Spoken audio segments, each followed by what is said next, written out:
शैक्षिक निबंध शिक्षा और छात्र राजनीति भूमिका शिक्षा और राजनीतिक गतिविधियां शिक्षण संस्थानों में राजनीतिक विचारधारा उपसंहार भूमिका विद्यार्थी जीवन मानव जीवन का सर्वाधिक महत्वपूर्ण समय है।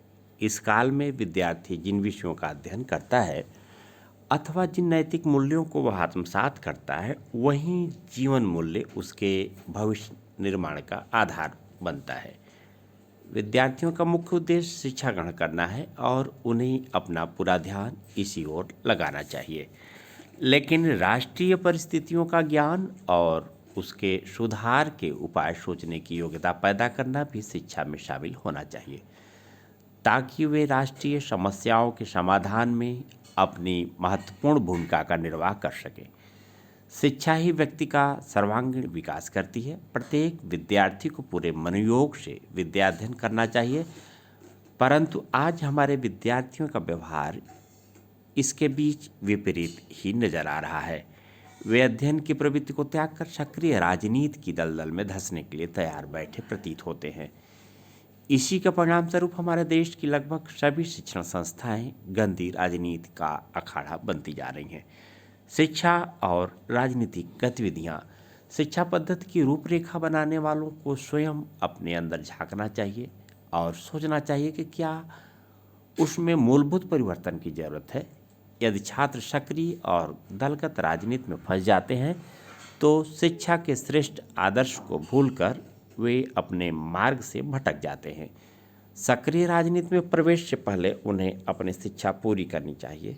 जहाँ तक सक्रिय राजनीति की शिक्षा प्राप्त करने का प्रश्न है, जो तिलक, गोखले और गांधी जैसे अनेक नेताओं के उदाहरण हमारे सामने हैं, जिन्हें ऐसी किसी शिक्षा की आवश्यकता कभी नहीं पड़ी। गांधी और जयप्रकाश नारायण द्वारा किए गए छात्रों के आह्वान के संदर्भ में कहा जाता है कि जहाँ गांधी ने स्वतंत्रता संघर्ष के निर्णायक दौर में देश के संपूर्ण शक्ति को लगा देने की दृष्टि से ही ऐसा किया था, वहीं जयप्रकाश नारायण ने भी छात्रों को विषम परिस्थितियों में क्रियाशील बनाने की नीयत से ही उन्हें ललकारा था। वास्तव में उपरोक्त दोनों नेताओं सहित अन्य बड़े बड़े नेताओं ने देश के विद्यार्थी समुदाय को यही परामर्श दिया है कि वे पूर्ण निष्ठा व लगन के साथ अपनी पढ़ाई करें तथा नई नई ऊंचाइयों को छुएं। शिक्षण संस्थानों में राजनीतिक विचारधारा शिक्षण संस्थानों में राजनीति के बीज बोने का काम राजनीतिक दल करते हैं। राजनीतिज्ञ छात्रों की विशेषताओं से भली भांति परिचित होते हैं। वे जानते हैं कि युवा विद्यार्थी प्रायः आदर्शवादी होते हैं और उन्हें आदर्श से ही प्रेरित किया जा सकता है। उन्हें यह पता होता है कि संगठित छात्र शक्ति असीम होती है। उन्हें यह भी ज्ञान होता है कि विद्यार्थी वर्ग एक बार किसी को अपना नेता मान लेने के बाद उस पर पूर्ण निष्ठा रखने लगता है।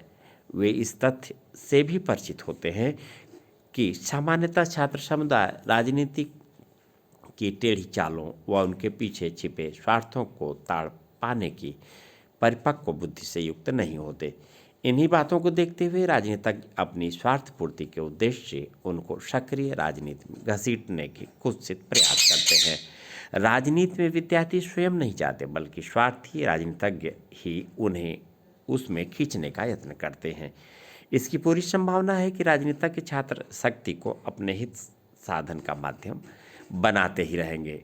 उपसंहार छात्र शक्ति को सही मार्गदर्शन देते हुए राष्ट्र हित में उसका योगदान सुनिश्चित करना जरूरी है। छात्र संघों के चुनाव अनेक राज्यों में प्रतिबंधित हैं। छात्र संघों से राजनीति और सत्ता को घबराहट होती है। यहाँ तक कि जो राजनेता छात्र संघों के माध्यम से राजनीति में आए वे भी छात्र संघों के प्रति उदार नहीं है। होना यह चाहिए कि छात्र संघ विद्यार्थियों के सांस्कृतिक, वैचारिक और राजनीतिक रुझानों के विकास में सहायक बने, ताकि छात्र नेतृत्व और उसकी गंभीरता को समझकर अपने व्यक्तित्व का विकास कर सकें।